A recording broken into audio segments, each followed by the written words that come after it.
అమ్మా భవానీ లోకాల నేలే ఓంకార రూపమమ్మా, తల్లి నీ మహిమల్ని చూపవమ్మా.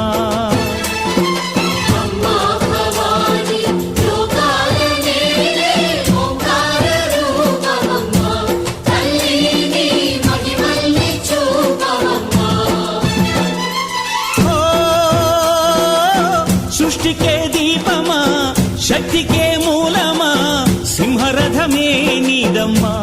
అమ్మ దుర్గమ్మ భక్తులను దీవించుమా.